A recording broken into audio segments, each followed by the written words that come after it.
What's up, everybody? It's your boy, Alex Bryant, Pastor Alex Bryant. It is Friday, March 21st, and you are joining us on Frontline Faith with Alex Bryant. It's going to be a great show today. I'm excited. We got a lot to talk about. We're going to get into one of the DOGE dudes. I think his name is Scott Corkus. He was on with Laura Ingram, and he's talking a little bit more about DOGE. You guys know about the Department of Government Efficiency. They're trying to save us money, and Elon Musk is running that, and people don't like that they're trying to save us money. They're mad at him, yada, yada, yada, all this and that. So we're going to talk a little bit about that. We'll talk about some of the other stuff that's happening around our nation, around the country. Biden. Trump called him out, I guess, a week or so ago because he's been signing, or some of the pardons and things that he signed with AutoPen. We'll discuss that a little bit. We'll take it local. The Jefferson Avenue footbridge project is moving forward. I have some major thoughts on that. If you listen to me on the radio at all, on Wake Up Springfield with Alex Bryant, you know I was going off on that one. I got some major thoughts. And then the Dems, they're infighting. But also, and this is probably the most important part of our show today on this Friday, March 21st, we have a guest who's joining me in studio out here at Planet 417. Out here in the Rogersville studio, we have our State Rep Bishop Davidson from District 130. What's up, my friend? Welcome to Frontline Faith with Alex Bryant. How are you this afternoon? Doing well. Thanks for having me. So this is my first time in the studio, as you know, and so this is really cool setup. Get to see all the behind-the-scenes things going on here. So, yeah, it's great. Thanks for having me. Dude, this is my first time in the studio, too. Oh, I was like... It's kind of neat having you out here, though, in the studio, because when I was doing the radio, even before I started doing radio on KWTO, shout out to my guy, Don Luzader, I miss you, guy.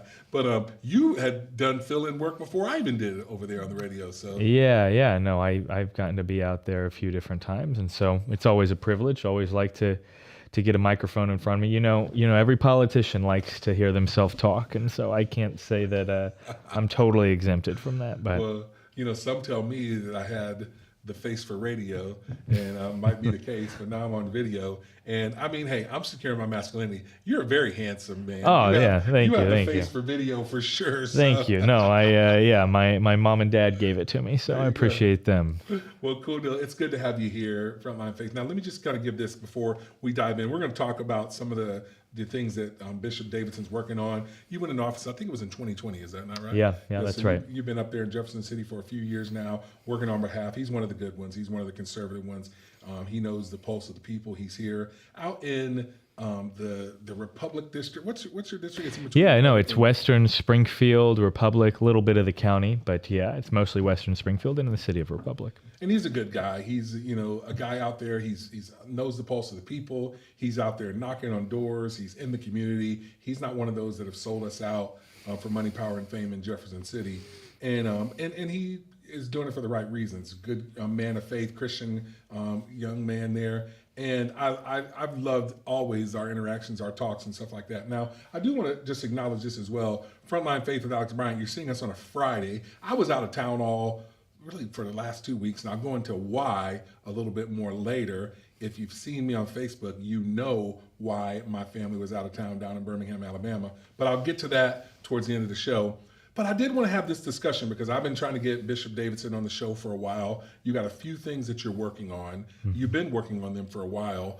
You I want to know a little bit about your background. You come from a family of faith. Now, were you homeschooled or were you in public school? What's your background in that? No, yeah, I actually wasn't homeschooled. I think that's maybe one of the most common misconceptions, is that I was homeschooled and that I was an Eagle Scout. And neither of them, but I always feel like it's a big compliment and I take it as a compliment. And then the other thing I usually say when someone asks if I was homeschooled, I'll go, well, I went to public schools, but of course I was homeschooled, right? Because I had good folks who were constantly educating us and took their role as primary educator very seriously. You know why I would even think that, because I've known before, but you do a lot of good as far as like knowing what Christians, what they're faced with. You keep your pulse on what's happening in the schools and helping protect the conservative Christians who want to either go homeschool, private school, whatever, whatnot. And it's not that you're against public schools. I'm not either. I'm on the Nixa school board. Yeah. We love them,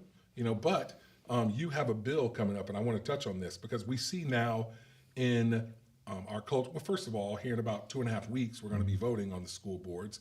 April 8th, be prepared to vote. Springfield, Nixa, all over. I know in Nixa, I'm going to be having a couple of candidates on. Britt Bittinger, she's on the school board with me right now. Definitely a candidate. I got her to sign out my yard. We got a couple other good ones running. But in Springfield, we got a big race happening here as well. I was just meeting with one of the heads of the Republican Party this morning, and you guys know Kelly Byrne. He's already on the school board. We want to get him reelected. And then David Myers. We got to get conservatives on the school board there. That's not what we're talking about. No, but that's good. Give that plug there. Yeah, that's good. It's a good plug. And the thing is, you've seen how all these bills, whether it's with open enrollment or with its school choice, and those are things that we are talking about nationally and of course statewide and locally. Trump saying he's going to put the department, he's going to do away. I guess he signed that executive order. Do away with the Department of Education. He's going to send it back to the states. So you got a lot of these issues that are being talked about, and they have been for years, but it's getting hot and heavy right now. Yeah. And you now are kind of getting into this, because when you look at, like, say, open enrollment and, that bill that's being in our state here, some of the homeschool people are against it. Some of them, like, say, I don't know. Obviously, the public schools are kind of against open enrollment, and that's different from school choice. But they all kind of, I guess, revolve around giving parents control of how their kids are being educated, what they're being taught, how they're being taught, and where the funds go, because that's a big part of it. So you got bills, you're talking about this, so go ahead and talk about that. No, that's right. So for my own personal educational philosophy when it comes to ed policy is we need to the best of our ability, empower parents and enable teachers. I think parents are the cornerstone of an education system, and then the teachers are the foundation stones that you press against that cornerstone. And so you're exactly right. All of this is connected, whether it is our bill relating to home-based education protections, and we can talk about that in a second, whether it's open enrollment, whether it's empowerment scholarship accounts or other educational choice programs.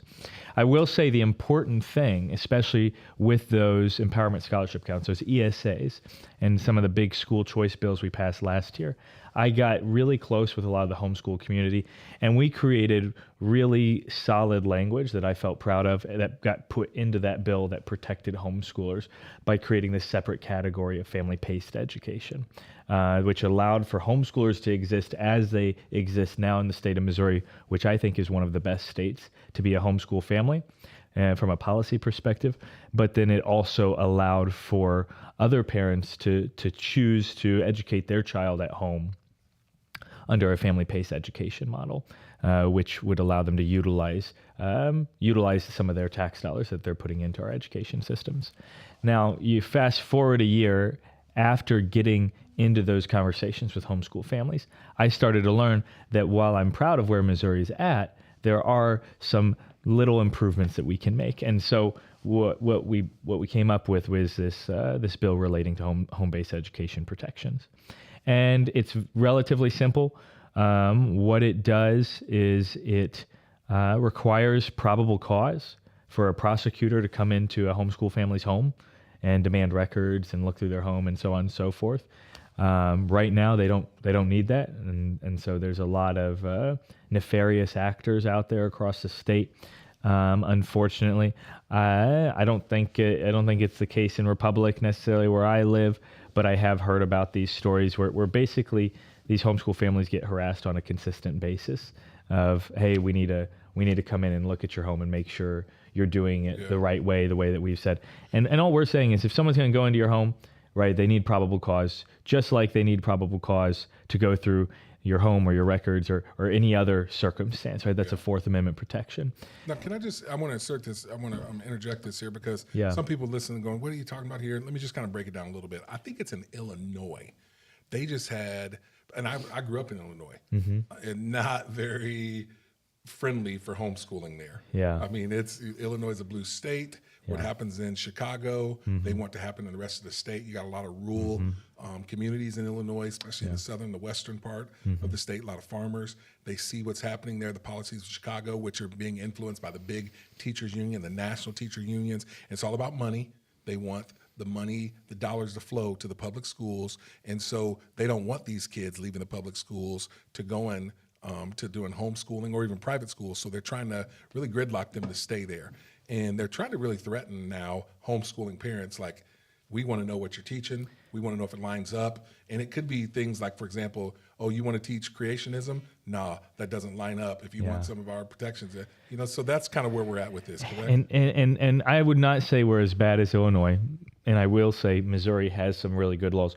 But a big part, and this is to, your viewers who are homeschool families in particular, this is in a big part because the homeschool community has just done a stellar job. They've done a really good job of defending their position, of maintaining engagement with their lawmakers and making sure that they have true advocates up there in Jefferson City.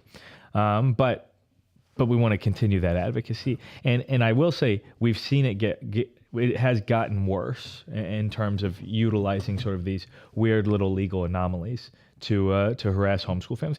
The other piece is it rewrites the Declaration of Enrollment language, which is currently in statute and is legally an optional piece that allows for homeschool families who are choosing to become homeschooled, or FPE families, like I had mentioned before, home-based education families, to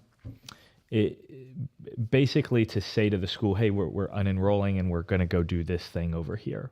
And the original thinking there was that it helped with truancy requirements and kind of kept everyone abreast of what was going on. The challenge is now a lot of these districts present this paperwork as if it is mandatory and not optional, and then it includes a lot more information than just, hey, we're unenrolling and we're going to enroll our kid in a homeschool or a family-paced education environment. And so what we did is we just clarified in that language, hey, this is in fact optional. In fact, we're going to make it up to the parents to actually send that letter in. And so those are the two changes that it makes to our homeschool provisions right now. Like I said, this was a product of working with homeschool families last year on some pretty big pieces of legislation and realizing that a standalone bill regarding protections for home-based education was necessary. And now we've gotten through committee. We actually got through committee, it was last week, and so we'll have a good shot hopefully to get through the rules committee next, and then after that it'll go to the floor for debate. This is important because, although not everyone's wanting to homeschool, some people choose to want to do that. Yeah. We have our kids in public school. Yeah. We did Christian school with our two oldest when they were younger, our three oldest actually. But we believe in public schools, but I believe in all the above. Yeah. I'm like, hey, if you think homeschooling's best for you and your family and your children, by all means, you should be able to do that. If you want private Christian school, by all means, do that. If you want public school, but do that. And I think wherever you are, you need to work to make it better. I see, though, this fight coming to where it seems as though, and again, I don't want to use superlatives, and I'm not saying all school districts or school boards or the MSBA is doing this, but it seems like they're villainizing you politicians though, because it's like they don't like public school. I mean, Yeah. So do you like public school or no? I'm just asking you. Yeah, point blank. no, that's good. I mean, here's what I'll say broadly, right? Public education is any time that we utilize taxpayer resources to educate a child. And so if that's implemented through educational choice opportunities, if that's implemented through your traditional district models, if that's implemented like what existed before our traditional districts, right? The traditional district model only existed the last 70 years. It was run one-room schoolhouses before that. And what I'll say is it is very American, in my opinion, to care about public education and to prioritize public education as a people. It's not something that I would call a human right, but it's something that I would call a civil right, something that we've decided as a country, as a people, that we want to prioritize this. And it goes all the way back to 1634 when the first use of taxpayer dollars was utilized to open these schools in Massachusetts. And it wasn't called Massachusetts, of course, at that time. But that was still during a time in which they were starving, they were struggling in the winters, right? They were looking for firewood and everything else, and they prioritized education. And Harvard was actually founded just a little bit after that. And so it's deep in the roots of American society to prioritize public education. And I would say I am very much in line with that prioritization. And I'm excited about public education, which is why I like to get involved in the policy. And now when we talk about our public districts, right, these district models, these traditional district models within our public education system, I'd go even further and say I generally like what's going on as a whole. I generally think it's not a bad model. Okay. My dad's a public school teacher. He's also a school board member in Republic. My sister-in-law is a public school teacher. I looked at, I was actually planning on being a teacher originally when I was up at Mizzou. So this is something that I feel quite fond of, right? I went to public schools myself, Springfield, and then graduated from Republic. I was homeschooled 1 year in the middle there as a transition piece when we were moving out into Republic, and then I went to University of Missouri, which is another publicly funded institution. MIZ? Yeah, ZOU. There you go. So yeah, I would say I'm very supportive, which is why I support these sorts of policies. Which is why I'm interested in education choice and empowering parents, because any teacher will tell you, right, whatever we do in the classroom, it only goes halfway. The parent has to meet you.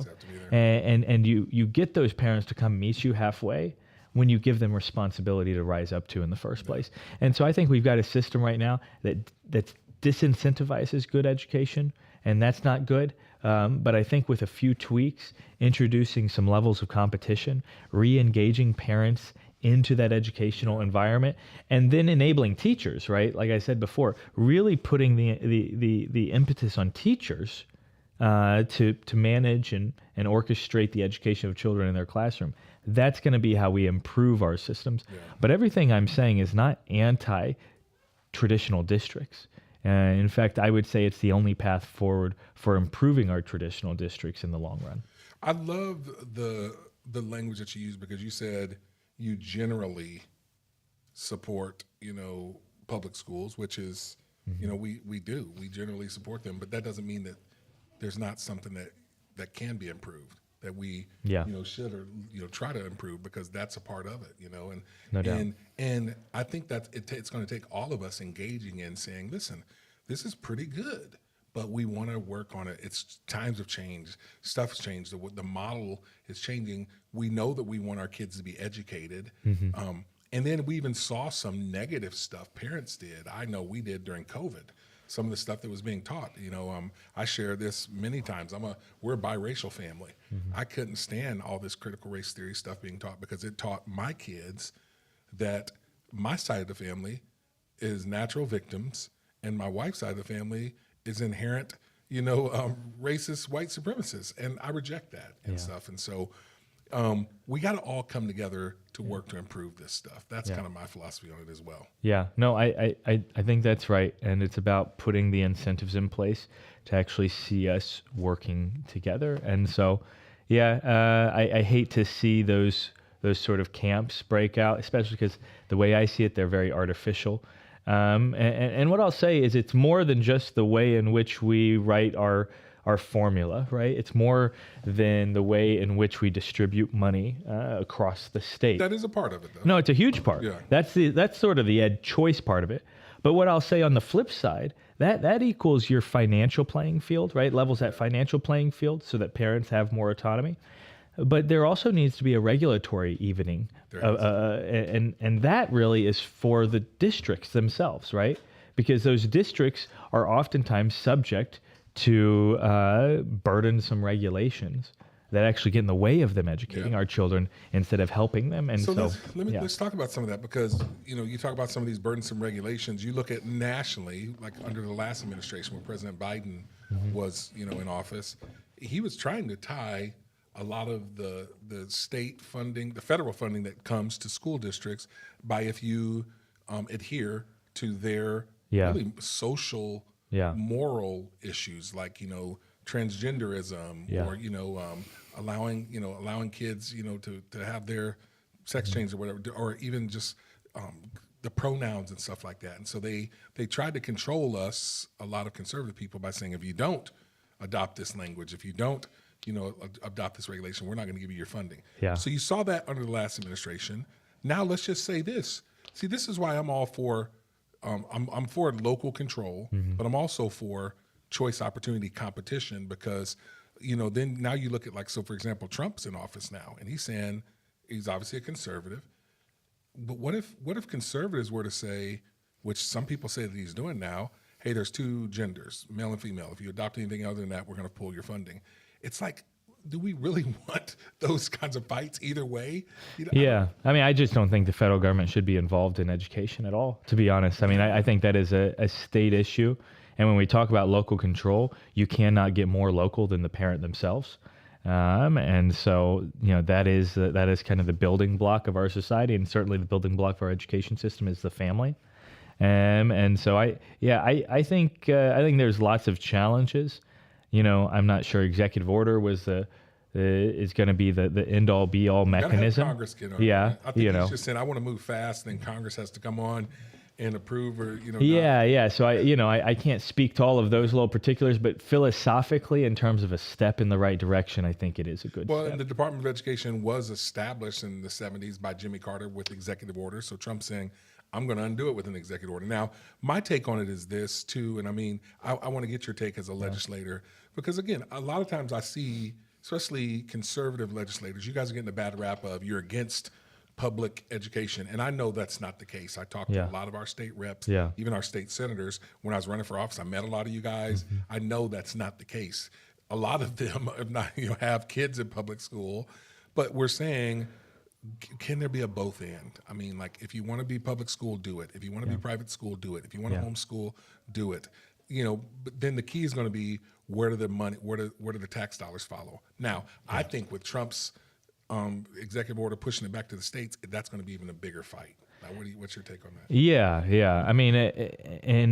And I don't know how you do this over time. I would much rather just see lower federal taxes and more money kept in the pockets of Missourians instead of taken from Missourians and then given back to them, with or without strings, right? And so I love that we're detaching the strings, and that's good. But the next steps that I would ask for, right, would be that we start moving away from, any need for that federal funding in the first place. And so, between now and how that looks, right, that ideal, I think is going to be a little bit more nuanced. We're going to take some approaches to how to baby step our way through this. I know that in the Capitol here in Missouri, we've had all sorts of robust conversations, because it accounts for about 9% of our education funding across the state. Any given school district, on average, receives 9% of its dollars through federal monies, and so you've got to ask yourself, well, how do you move away from that? Because even though they're only 9% of our funding, they account for a huge portion of the regulations and sort of those burdensome regulations that we're talking about that impede teachers from being able to educate our children. We can talk about that all day. I got a lot more, but I want to kind of move on, and thanks for your thoughts on that. We kind of touched on this a little bit, of taxes and where that goes, but within the last round of of elections, there was this big push of we're going to, eliminate state, state income taxes. Yeah. Yeah. And then with the property tax, I think they're making movements and thoughts on that. Yeah. What's your take on this? Where's this going? Is there going to be any movement in this Missouri House Congress at this time? Yeah. No, I've got a lot of optimism. And when you say, this General Assembly, I'm thinking of this year and next year. And between this year and next year, I do have a lot of optimism. Really? It's about getting the details right, and it's about doing it in a responsible way. There's been a few of us who've been working on legislation like this for a while. I've personally filed bills for years now. This year, it's HJR 1 and HB 100. And the reason for an HJR is because you do need to change some constitutional pieces, right? Tell the people what HJR is. Yeah.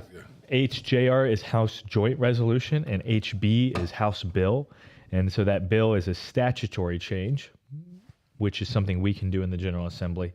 And then that joint resolution is a constitutional change, which means it has to go on the ballot for the people to vote on themselves. And that's important because this last time when we, what was there, like 7 different things I think that we voted on the resolution. Yeah. Some people were saying that shouldn't have been to the people. Some of those things should have been the legislature to decide and so on and so forth. So that's why I wanted to explain that, because people, we kind of need to know how this thing works here. Yeah. That'll kind of save us a lot of frustrated questions. Yeah. And so we've got both of those pieces of legislation. We're working out the details. There is a lot of enthusiasm, and the reason why is because we had a gubernatorial candidate who's now the governor saying on the campaign trail, and now since saying, he said it at the State of the State, right? We're looking at eliminating the income tax. And he doesn't say cut. He says eliminate. And now I know it's important to him, and it's certainly important to us that we do that in a responsible way. Because it accounts for a lot of revenue, and so you got to think through that. And there's really 3 main mechanisms that you can utilize to eliminate your income tax.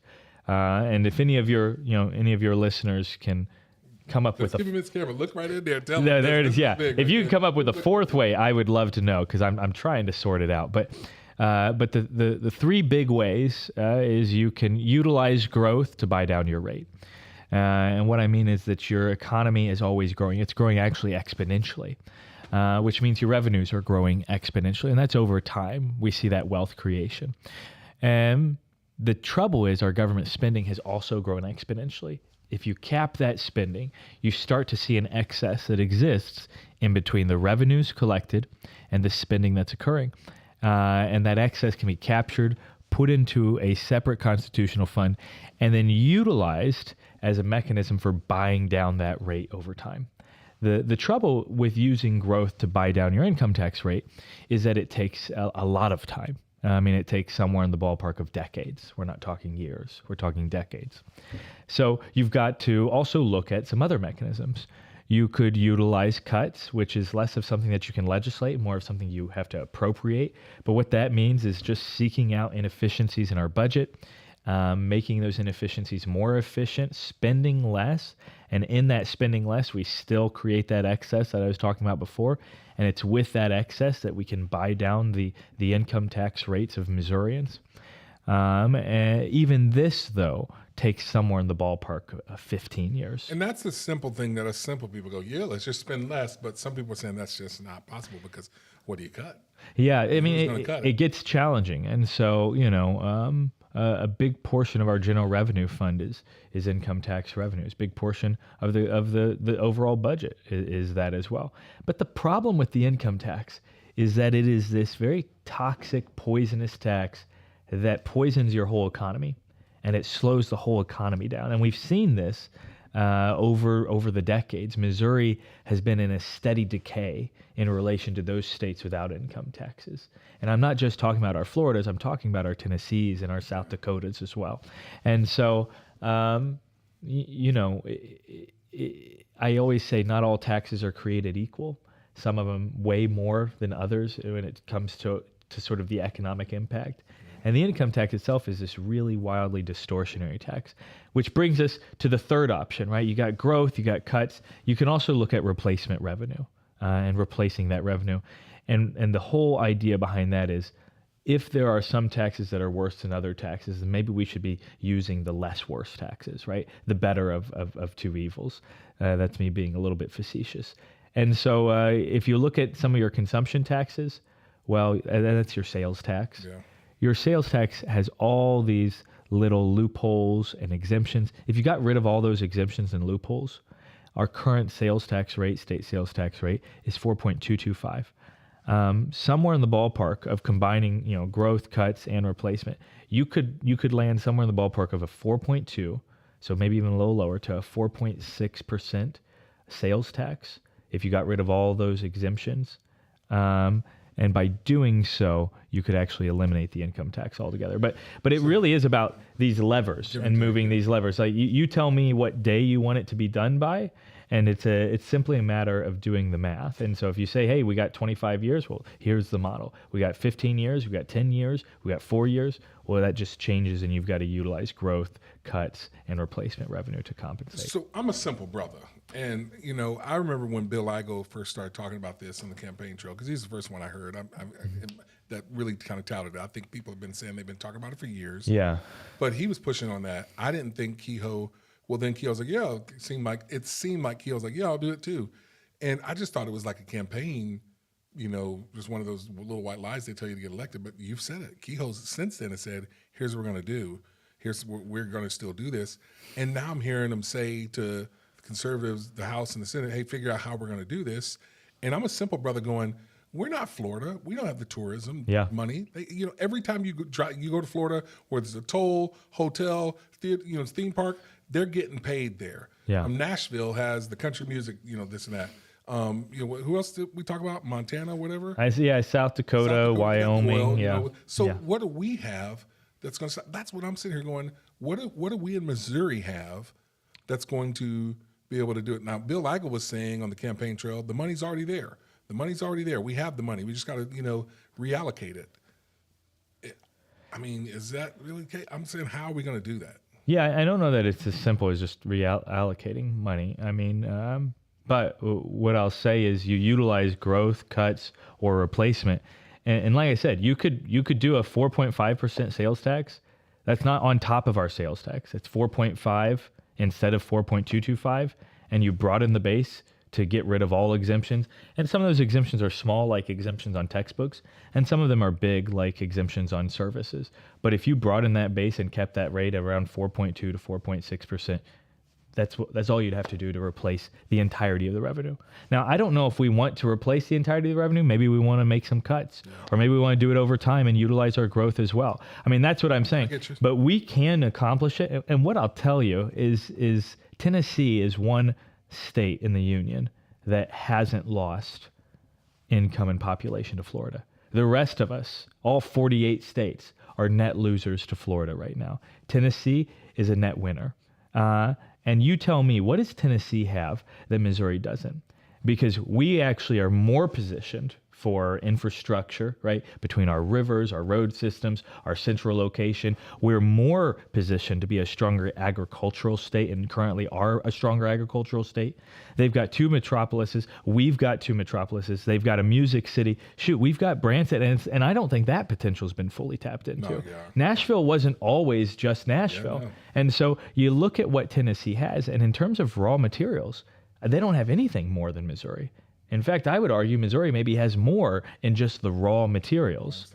The thing that they have is better regulatory policy, better tax policy. And so it's about making these steps generally in the right direction.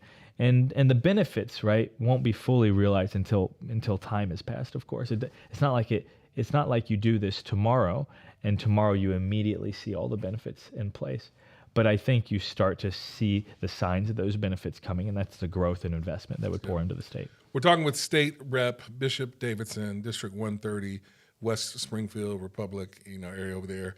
I kind of want to get you out of here on this because I saw another bill you're working on, and it kind of interests me. House Bill 32, it lowers the age for adult high schools from 21 to 18. What's that all about? Yeah, so we actually have one of these Goodwill Excel Centers in Springfield, Missouri. There are 5 of these across the state. They were first started in 2017. I got to expand that to Kansas City, and a school is being opened in Kansas City now as well. Basically what it is a lot of folks drop out of high school for whatever reason, and they get to adulthood and they're not able to go back to high school, right? So they're subject to the GED process or something like that, which maybe isn't very in tune with their learning style or whatever it might be. It might be intimidating, or maybe they can't do it. And so these adult high schools, what they're doing is they're opening up enrollment for adults to come in and learn from certificated teachers. You know, if you need to take science class, where they've got a chemistry lab and everything you need there. They also have child care facilities. They also offer classes at night. And so they adapt to that adult lifestyle, but it's just an adult high school. It's just a high school education filled with adults instead.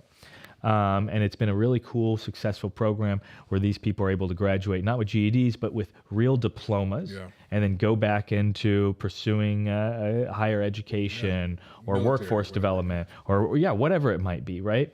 And it's been one of the most moving things that I've gotten to experience is watching these things go on and these graduations and talking with some of the, it's a lot of like moms, you know, like single moms or young moms who are sorting this out, and they're going back to get their education and improve their life and the life of their family. Anyways, it is currently restricted to people who are 21 and older. And so all we're doing is saying, hey, 18 to 21. So, or 18 and older, so that 21 down to 18. Yeah, because I was like, wait a minute, don't we want them to be able to get in these things? And I thought if you're lowering that age, then those people that were like 19. So you're just saying that's when they become eligible. I get what you're saying. That's when they can enter into it. And so it went through both of its committees, didn't receive a single no vote. And so when I was in Florida and I did college and young adult, that was the case there. It was 18. We had one of those programs where a young kid named Todd, he had, dropped out of high school and thought he was going to get a GED that just limited his options. But, we were able to find that program where, if you did it at nighttime on your own, you could go a second chance kind of a thing. And you had to be 18 there. He was 17 when we first started. When he turned 18, he was able to go to that program. Now he's got a high school diploma. He's able to get a job. He's in middle management and Publix. Exactly the same thing. The difference is that you had to be 21 here. Yeah. And so if we get this passed into law, then the 18-year-old or the 19-year-old or the 20-year-old can also be eligible to enroll. Well, good stuff. So, well, Bishop, thanks for joining me on Frontline Faith. Thanks for coming to our studio out here in Rogersville. And, man, we appreciate all you're doing, my friend. Keep it up. Yeah. All right. Hey, that's Bishop Davidson, District 130.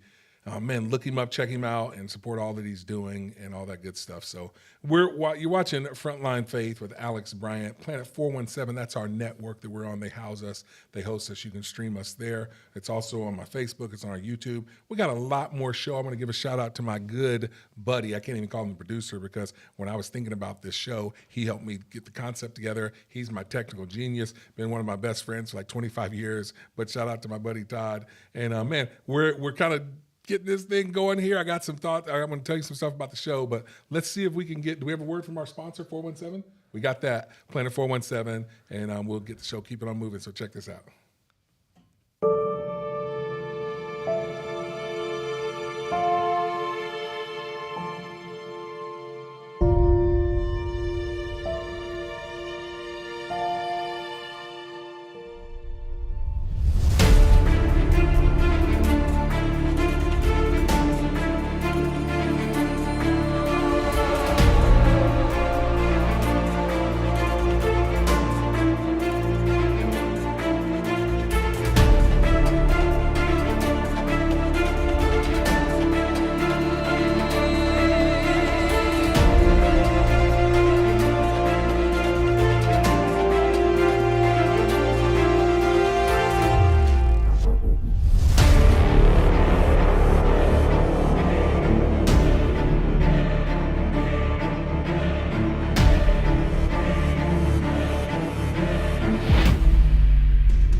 All right, welcome back to Frontline Faith with Alex Bryant.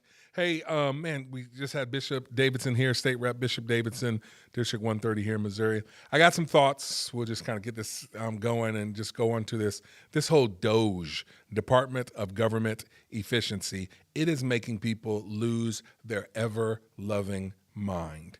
You got Elon Musk, who is the world's richest man, $415 billion, or at least that's what he was worth before he started working for the government. And the guy's lost about $100 billion in his evaluation, and it's because people are hating on this brother. They are hating on him. And you see this, everybody's talking about it all over social media. And us common sense people, this is our thought. Why are people so mad at the guy who is trying to discover the waste, fraud, and abuse? Like, why are you all mad at Elon?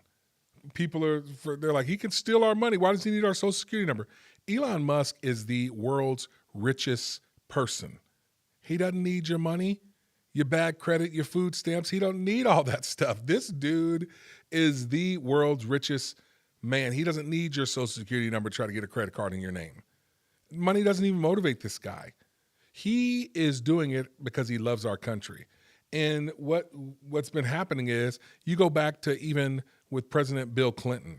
Everybody has known that the government's too big. Ronald Reagan, he was the one that ran on this, smaller government. And Bill Clinton saw the popularity of Reagan and is like, yeah, we're going to start cutting it. So in 1993, Bill Clinton cut 377,000 people from the government. Nobody had a problem with that. He cut all these government employees. But then what's happened over time is we've hired a lot of them back, but then we've also hired these contractors, these government contractors. These are people who realize they can make more money off the government by being a contractor instead of being a government employee. And we see all these government contracts. People are getting paid for doing who knows what, for who knows how long. And, so Bill Clinton was doing this. Obama himself came and said, we're gonna cut some of this stuff. There's a video out there where Obama's talking about how we need more efficiency in our government. He even told Joe Biden to be over this thing. So this is nothing new. But then yet when Trump comes on the scene and says, we're actually going to do it, and when he taps, first it was Vivek Ramaswamy and Elon Musk to do this. Now Vivek Ramaswamy, we know he's running for governor in Ohio. So Elon is over DOGE. Elon calls in all of his little rich, because these guys are rich. A lot of these tech people that are coming in, they're tech owners. They are business owners, CEOs, but they love our country. So Elon calls and he taps in a lot of these smart, brilliant, young tech gurus. These guys are all about data. They're all about algorithms. And what they're doing is they're running their government programs, their systems, evaluations that they use in their own companies to make their companies more efficient. They're trying to put these processes in place in our own government. And man, you would think that they're trying to shoot people, public executions, and throwing babies from roofs because people are up in arms. People do not like it. They're revolting. Why? Why are these people revolting? Why don't they like it? Why are they pushing back so hard? You guys see what's happening with Elon's companies. They're attacking this guy personally, his company, Tesla. And you got politicians, you got Hollywood personnel that are applauding Elon losing money, losing evaluation, the Tesla stock dropping. They're firebombing the guy's cars. I've talked about this stuff on the show before. And it's just getting crazy. So now what's happening, though, is, because everybody hears this DOGE and all they hear is Elon. Well, Scott Bessent, he's the Treasury Secretary, he had a great idea. He's like, let's introduce some of these DOGE dudes is what they call them.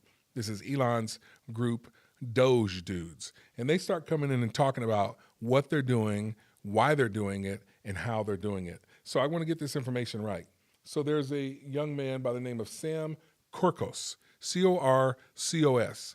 He is the CEO and founder of a tech company. And he's like, so Elon, he's one of Elon's buddies. Elon's talks about what he's going to do. And this guy's like, hey, I'll come in and I'll help you. I'll give you 6 months of my life. Young guy, maybe in his 30s. He's already a multimillionaire because this guy has his own tech company. He's the CEO of his own tech company. He's got a young baby, 15 months old. The dude moves to D.C. He's given Elon, he's like, hey, I'll give you 6 months, and then we'll see how it goes. And he's using his own technology that he used in his own company to work within the IRS to figure out why there's so much waste, fraud, and abuse. This is one of the guys that was instrumental in helping discover that there's about 20 million people in the United States over the age of 110 years old who's receiving government tax Social Security checks. And then people argue and say, well, that's just not true. It's not true. We don't know that it's not. And they're saying, let's examine this, because the algorithm, this isn't just these young guys going through it. They're saying we want to put our systems, we want to put our technology, our AI inspired technology on these systems, and they're trying to figure out what's going on. And man, people are pushing back in the IRS. All in government, they're pushing back hard. The higher ups are pushing back, because this guy, Sam Korkos, he talks about how the rank and file in the IRS, they're all for it. And as he goes in and he asks these questions, he's discovering that there's so many different programs that they've been running. There's a lot of different contractors that have been used. They've been trying to, and I guess this goes back to the late 90s, he said. They've been trying to modernize the IRS systems, the technology systems, the tracking system, since the late 90s. Actually, he goes back to the early 90s, because I think they said in 1990, they hired a company. It's supposed to be like, 3 or 12 or 15 million, something like that. It was supposed to be. It's supposed to be a 5-year project. Well, it's still not done. I graduated high school in 1990. I'm going back this summer for my 35-year high school reunion. Shout out to all my homies at Macomb High School. I will see you guys this summer for our 35th reunion. It's hard to believe it's that long. But they started this program in 1990, said it was going to take 5 years to modernize our IRS systems of who's receiving checks, how they're receiving all this stuff, and it's still not done. Now they've spent $3 to $5 billion. They can't even figure it out yet. And they keep saying, oh, we're 4 or 5 years away from completing this thing. And so this guy, Scott Korkos, is going in and saying, what? Like how? Who's paying for this stuff? There's a little clip. He was on Laura Ingraham last night. I want to play this little clip for you, and I got some more thoughts on this. So check this out.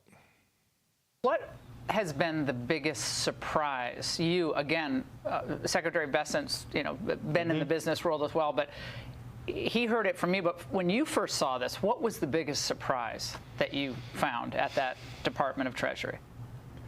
I would say it's the disconnect between leadership and the people actually doing the work is a big one. I would say that it doesn't take a lot, just somebody who cares to solve these problems.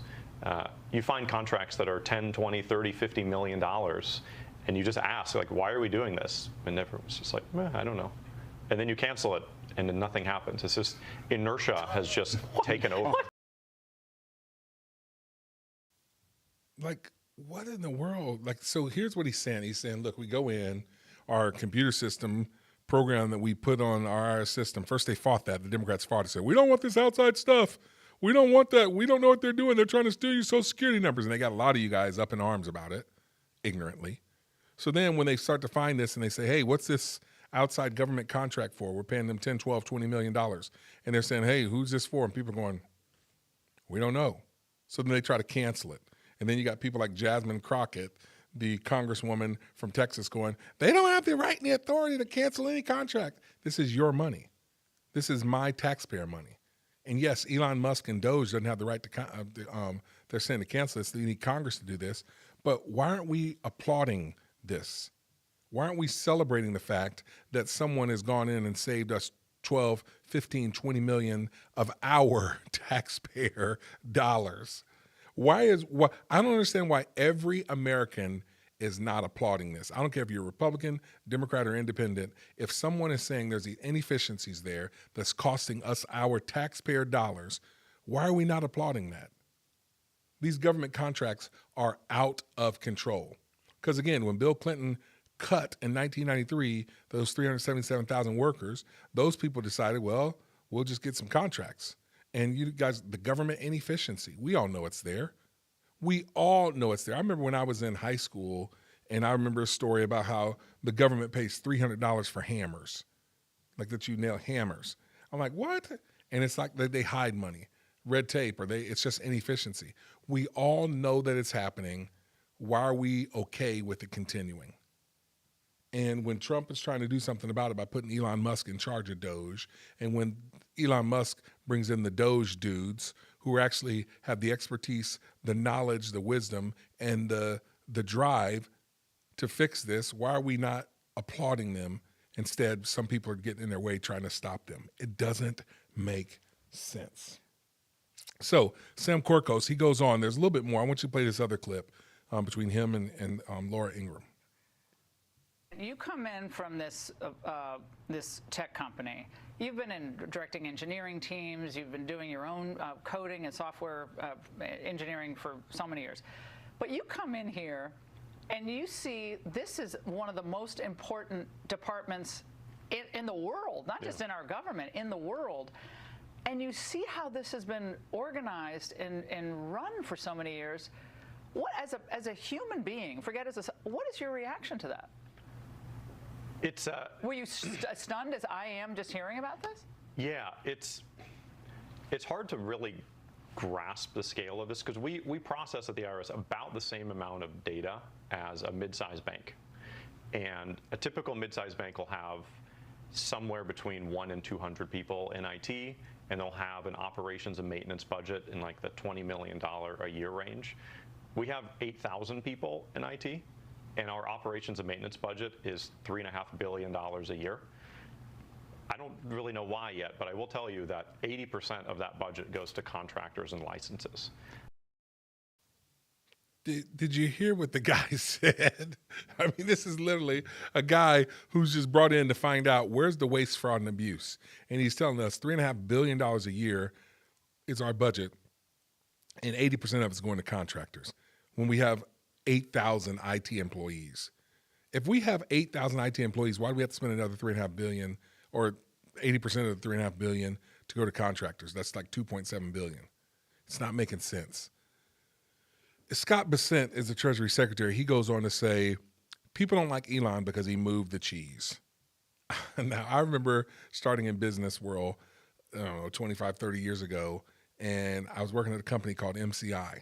And we read this book called Who Moved My Cheese by Spencer Johnson.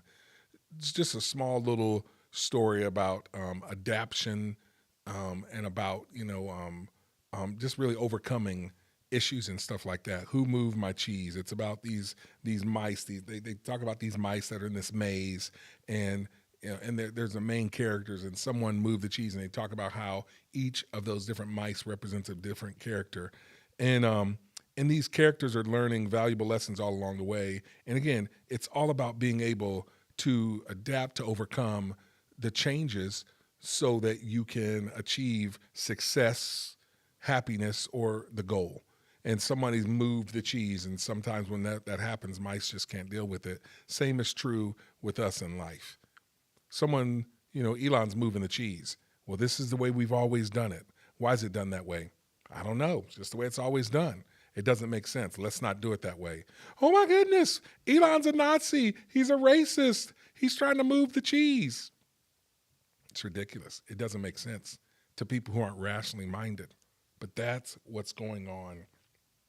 I applaud all that Elon is doing. Doge away, my friend. Doge away. I got your back, close back. And I think a lot of American people do as well. I'll keep talking about this because it's ridiculous that they're trying to jack this, brother. So, hey, that's all I got to say about that. My guy Todd over here, thanks for being all you're doing. Let's get to our top 3 stories of the day. Do we have a little graphic to go with that? Because sometimes we do. We got these little cool segment openers. Top 3. Top stories of the day.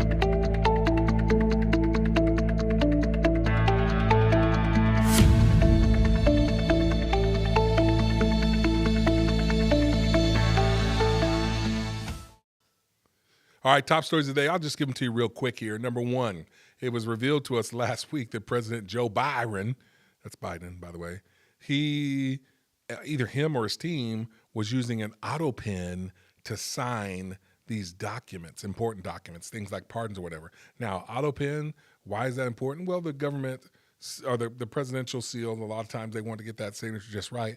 Well, they didn't trust maybe apparently that Joe Biden could sign itself, so he used the auto pen. It's usually used if you write a letter to the president and a staffer fills out that letter, they'll use the auto pen so they can get his signature right to sign that letter. I wrote a letter to Trump during his first presidency, and I got a letter back from him, and I thought it was cool that he signed it. Well, probably signed by auto pen, really. And so that happens with little jabronis like me, but not when it comes to executive orders, not when it comes to pardons. The president should be signing those things personally, privately, on their own, just like we've seen Trump doing. But Joe Byron was using auto pen. Do we have a video about this? Yeah, play this clip on that, would you, Todd? Take a look at he signs by auto pen. Who is signing all this stuff by auto pen? Who would think you signed important documents by auto pen? You know, these are major documents you're signing. You're proud to sign them. You have your signature on something. In 300 years, they say, oh, look, can you imagine? Everything was signed by auto pen, almost everything. Nobody's ever heard of such a thing. So, should have never happened. Trump is just calling the guy out. But so anyway, that's a small little story. Hey, second top story of the day. The Democrats are infighting left and right. And it's kind of funny, but it's also sad and ridiculous. And this all started over the government shutdown. See, the Republicans have been wise on this. Speaker Johnson, Trump, they know what they want to do this time, and they're getting it done. The Democrats don't like it. So Speaker Johnson, no one thought he was going to get his caucus together to sign, or because it's all about over the government spending. We know that we want our government to give us a balanced budget bill. We want them the budget that they submit. We want it to be balanced. We want there to be some cuts because we want to see the deficit start to be addressed. Well, they've been doing these CRs, continuous resolution bills, to fund the government because they can't get it together. The House, they're the ones that are supposed to pass the budget bill, and they just haven't been able to get together. And Speaker Johnson has been saying, we're done with that. We're going to give a budget that reflects our conservative spending. But this time, because DOGE is doing their job and because they want to get Trump's tax cuts in, they were going to have to do another short-term continuous resolution bill. I think it's about 6 months, maybe a year. I don't remember exactly. Well, so some of the Republicans are saying, no, I said I'm not going to sign another CR, so I'm not going to. Our congressman in our 7th district here in Missouri, Eric Burleson, he's one of those. He said he's not signing another CR. So is Mark Alford. He's up in the 4th district, up in the Kansas City area. However, they see the end. They see the light at the tunnel. They see the end of these CRs. So they're willing, because, you know, we're trying to get the Trump's tax cuts in, and we want these DOGE cuts where they're saying they could cut $2 trillion from our budget. So they're saying, we'll give you 6 months. I think it's a 6-month CR to get all that stuff in line, and then we'll be able to pass this bill that goes there. Well, the Democrats didn't think that the Republicans are going to be on board with it, because some of the Republicans, I think Thomas Massey was going, I'm not signing another CR. Some of them in principle said, we're not going to do it. Well, the Republicans did come together, and they signed that. They signed that CR. So they submitted it to towards the Senate, and then the Senate had to approve it. If they didn't, well, then the government was going to shut down in the middle of March. So Chuck Schumer realized they got no power because the Republicans control the Senate as well. And so they wanted to fight it, to filibuster, whatever they can. But Chuck Schumer and about 8 other Democrats sided with the Republicans to go ahead and pass that continuous resolution so that the government stays funded. And people were not happy with Schumer. His party was blasting him publicly. Now, it didn't help that Schumer came out and said all week, I'm not signing it. We're not going to sign it. We're going to fight. We're going to defy. And then the day before, he's like, well, I'm going to sign it, and here's why. People were mad. They felt betrayed by him. And so they're fighting, so much so that the public or moral leader of the party, Alexandria Ocasio-Cortez, she comes out and says, we're going to primary that sucker. We're going to get him out of office. What does primary means? That means, because AOC raises a lot of money for the Democrat Party, she said, we're going to fund somebody to go against Chuck Schumer when he runs for office, so we're going to get him out. That's crazy. I'm all for the Dems infighting. Go ahead and primary him. Get him out. because you won't have another politician with as much cachet, if you will, and then their leadership will be on decline. And so, man, the Democrats are infighting. Now John Fetterman, he came out and said the other day, he said, we kept the government open. This is to AOC. We kept the government open. Deal with it. Who would have thought that John Fetterman would be considered a moderate Democrat, a common sense Democrat? He went and met with Trump down at Mar-a-Lago. The other Democrats didn't like that. This guy's having some common sense stuff. He voted on some of Trump's confirmation appointees. The Democrats didn't like that. Now he's saying, listen, we're voting to keep the government open. Deal with it. And Alexandria Ocasio-Cortez and a lot of her left-leaning parts of the party, they're just eating themselves because they're coming for him. They're coming for Chuck Schumer and anyone else who isn't as radical in their policies and their beliefs. And they're eating each other. And I'm all for it. You've heard me talk about collective demonization, when the crowd gets together and they demonize any and everyone who's not like them. The mob mentality of the crowd. The problem is, sooner or later, the crowd is going to turn on you, and that's what's happening. And so the Democrats are infighting, and I'm okay with it, people. I'm okay. That's what's up.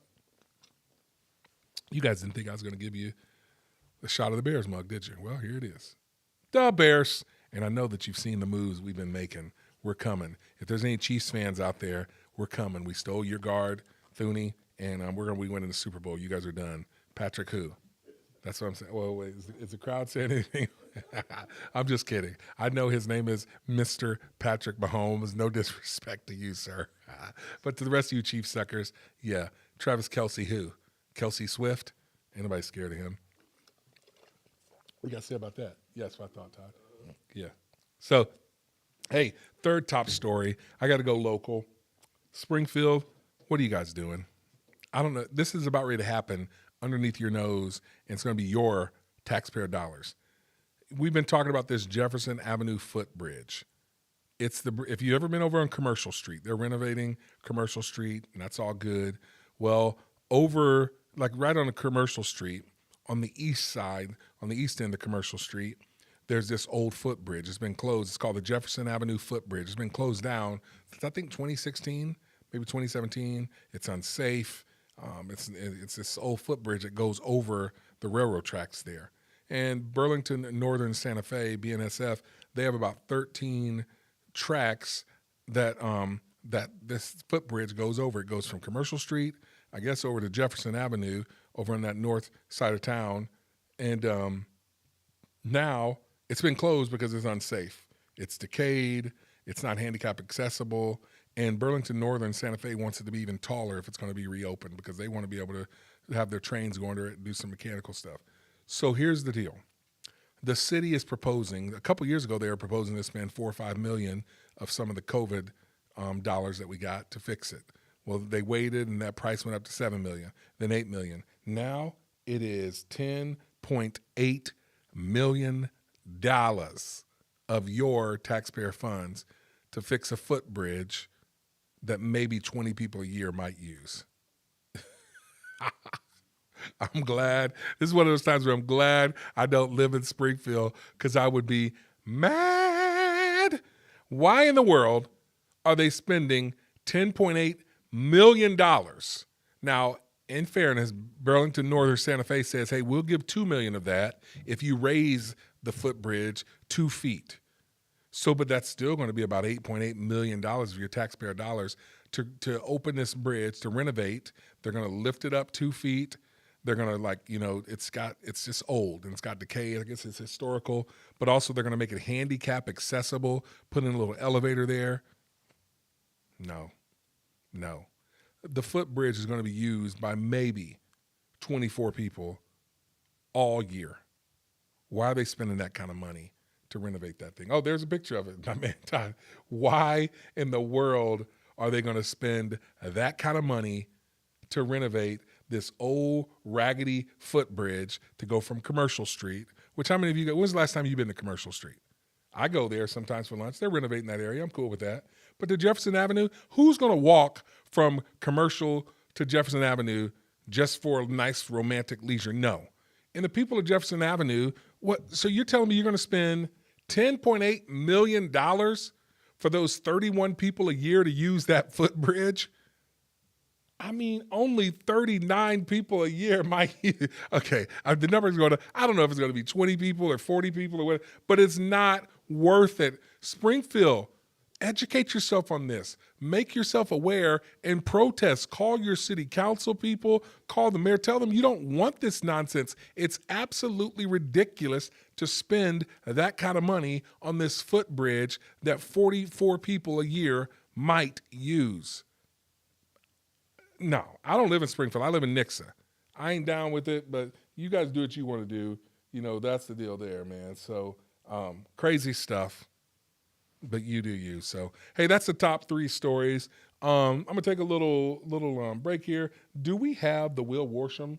Will Worsham sponsors our show now. All right, well, Will, thanks for sponsoring our show here. We run the show out here at Planet 417, Frontline Faith with Alex Bryant. Will Worsham Law Firm, he sponsors our show. We'll get that video. You got the video? The promotional video? This might be it.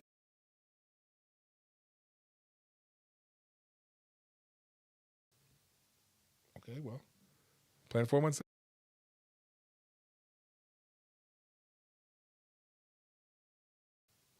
Well, that's who sponsors. That's where we stream at, planet417.com. Will Worsham Law Firm, he sponsors Frontline Faith with Alex Bryant.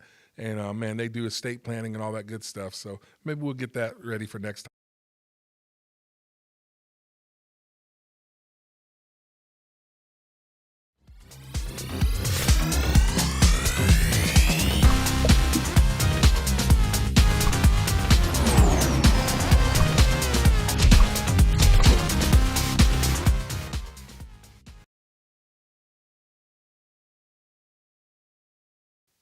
All right, Planet 417, that's our streaming network.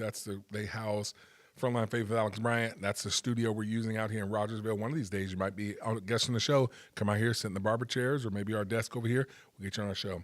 But stuff people are talking about, this is the last thing I got for you. Let's give our segment opening of stuff people are talking about. Oh, we don't have that one? Okay, that's all right. And that's okay. Well, here's some stuff that people are talking about.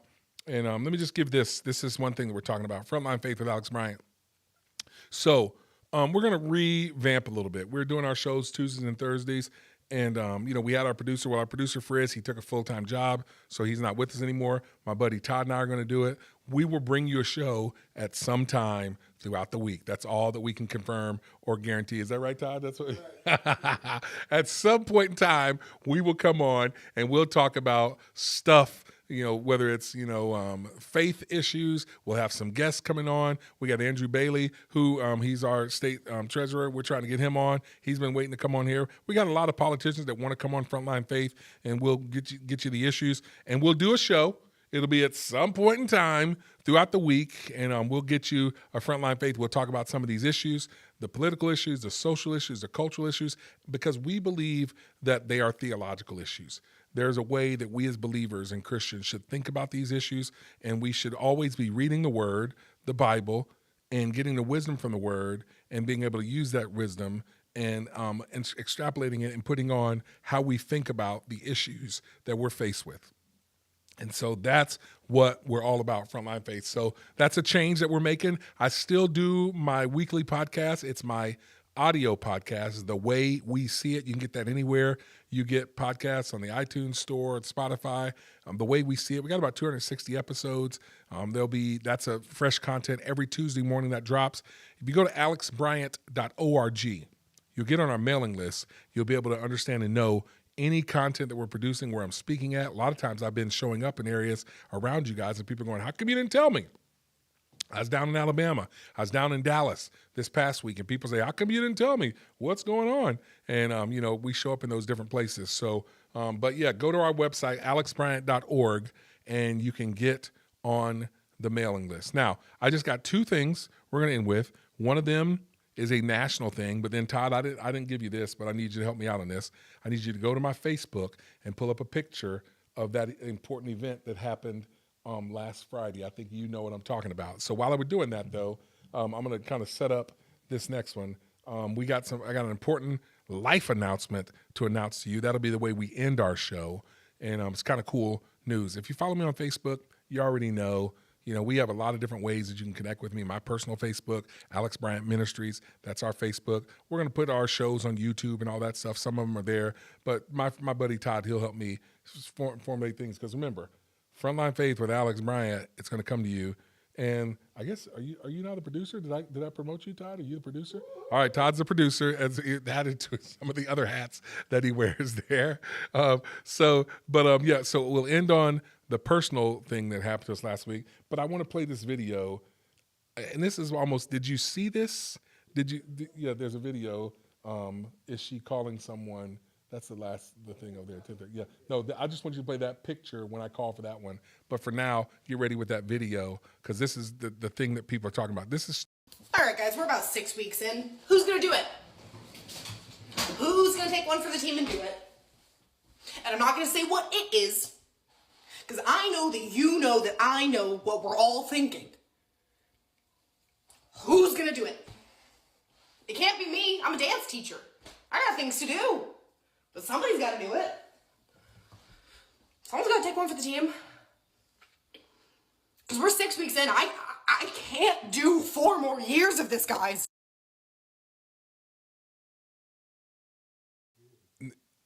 Put that picture back. Is it still available back there? Because I want you to end on that one. Never mind. Then don't worry about it. Yeah, no, not the picture of the important one, but just that last ending still shot there. Don't worry about it. All right, guys, we're about 6 weeks in. Who's gonna do it? Who's gonna take one for the team and do it? And I'm not gonna say what it is, because I know that you know that I know what we're all thinking. Who's gonna do it? It can't be me. I'm a dance teacher. I got things to do. But somebody's got to do it. Someone's got to take one for the team. Because we're 6 weeks in. I can't do 4 more years of this, guy.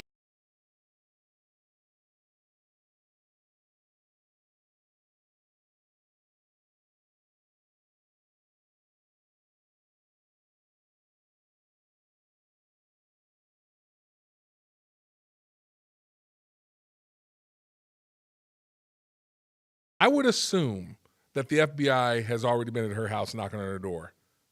Like, what? How are you going to just throw something like that up on TikTok and social media and just say, who's going to do it? You know that I know that you know what I'm talking about. Who's going to take one for the team? Because I just can't deal with another 4 years of this guy. She literally is deranged. See, that's what Trump derangement syndrome leads to. You're so deranged, you can't stand the guy so much that you think he's better, our country's better off with him dead. This is young people I'm a dance teacher. Are you really a dance teacher? What's a dance teacher? I mean, like, what class is that in school? I mean, you're a dance instructor working part-time, 5 hours a week. But my point is, though, that's not right. People shouldn't be able to do that and not get a visit from the FBI, the CIA, CIA only operates overseas, but FBI, somebody should be on them, local law enforcement, because people got to understand the weight of their words and the things that they post, and you should not be able to do that to cause for the assassination of our president. I don't care if it was Obama, Clinton, Bush, or Trump. We can't have that, and that's just absolutely ridiculous. She's calling for someone to assassinate our president. Not acceptable, period. Now, finally, things that people are talking about, and you guys are talking about this because I ran into, shout out to Judy Hartley, ran into her at the bank the other day. She saw the post, the video. Go ahead and throw that picture up there. My oldest son did a thing. My oldest son, Trey Bryant, that's him. He asked his beautiful young girlfriend, Madison Leatherman, to be his bride, and she said yes. So my oldest boy is engaged. Yeah, there's a little picture there. We went to the park. He did it Friday night in Alabama. Her family is from Birmingham, Alabama. Her dad pastors a church there. I actually worked with Jeff Leatherman. That's her family, Jeff and Stacy Leatherman. We were on staff at a church in Fort Myers, Florida. Trey and Maddie knew each other as kids. So she's a year older than him in school. She's about maybe 5 or 6 months older than him. but they grew up and went to the same school, Fort Myers Christian School. That's the picture of my wife, Angela, our daughter, Katie. She went with us down there for the ceremony. So he asked her to marry him, and then they came to the park, and we were all there waiting to celebrate with them. And so, yeah, Jeff and Stacy Leatherman with their family, they were there. Cool story. Love story's awesome. Trey's had a crush on this girl since like 5th grade. Her mom is a teacher down in Alabama, and she gave Trey his nickname, TB3, Trey Bryant III. And yeah, so it's kind of really neat there, man. God kind of brought them back together about a year ago. And, you know, Trey just, when I went and spoke down there in Alabama, Trey went with me because he was trying to holla. That would be, you know what holla means, Todd? You know what holla means, don't you? Yeah. Well, you know, you didn't holla, Todd. You courted. That's how old you are, though. But Trey went down. He's like, I'm gonna holla at Maddie, and he went down there, and he's like, Yo, girl, I think you all that in a bag of chips. What's up? And man, they were often like, so he hollered. They dated a little bit, and then she's like, I don't think so. The distance, and they reconnected later last year. And next thing you know, he said, Hey, I don't want to live my life without you. And so. Boom, congratulations to Trey Bryant. Many of you know him. You remember him when he's with me on the campaign trail. He asked his beautiful young girlfriend to get married. So I'm going to have a daughter-in-law. So woohoo. The wedding is this August. And so boom, that's kind of the deal there. So, hey, that's all we got for you, Frontline Faith with Alex Bryant. Thanks for tuning in. Thanks for listening. Like, subscribe, and share. And remember, we're making some changes. We'll get you an episode, maybe 2, sometime throughout the week.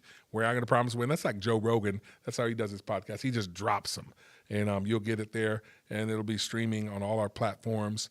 Go to our YouTube, Frontline Faith YouTube, because that's where you'll be able to get the notifications when we post things, content, so on and so forth. And as always, like and subscribe and share. Go to alexbryant.org, get on our mailing list. You'll know how we're doing it, when we're doing it. But yeah, that's all. Until next time, we out. Word.